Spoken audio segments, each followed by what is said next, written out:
जे मुदखेडची 1999 पासून जे नोट बांधून ठेवली, जे मुदखेडला संस्कार घडवले, जे मुदखेड चांगल्या मार्गाने नेण्याचा तुम्ही 100% प्रयत्न केला, त्या गोष्टीला आम्ही कुठेही कमी पडणार नाही.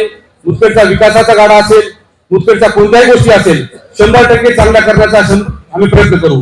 आणि येणाऱ्या काळामध्ये नगरसेवक अध्यक्ष आमच्या वागण्यामुळे तुम्हाला कोणी काही म्हणणार नाही, गावात किंवा तक्रार करणार नाही, याची 100% काळजी घेऊ.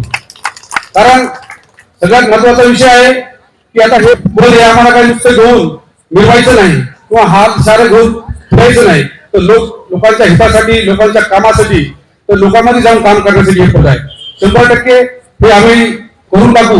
येणाऱ्या काळामध्ये कोणता विषय असो, 100% आपल्या नेतृत्वामध्ये मुदखेडचा चांगला विकास करून टाकू. आणि साहेब, तुमचे मनापासून आभार मानतो की मला तुम्ही एवढं सांभाळून घेतलं.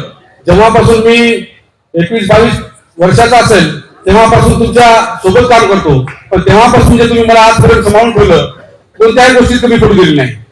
काही असो, जिथं कुठे काय असतील समजून सांगण्याचं काम असेल, कधी रागाने मला नीट काही चुकत असेल तर रागाने सुद्धा सांगितलं, पण ते माझ्यासाठी चांगलंच होतं.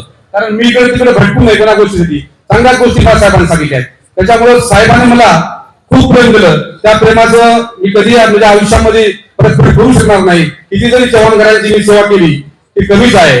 येणाऱ्या काळामध्ये साहेब 100% लोकसभा असेल, विधानसभा असेल, त्याच्या तयारीसाठी म्हणून आम्ही तिथूनच आम्हाला चांगलं लागू की आमच्या कोणत्याही याच्या गोष्टीमध्ये कुठं तुम्हाला आढळणार नाही की बा मुदखेडचे नगरसेवक असतील, अध्यक्ष असतील, याच्या कामामध्ये कुठेही कमी जास्त झालं म्हणून. भाभी, तुमचं मनापासून आभार मानते. मधला 2 वर्षाचा काळ असले दुःखाचा होता, खूप त्रास झाला काही गोष्टी राजकीय, पण भावी तुम्ही मला पाठवत दिली.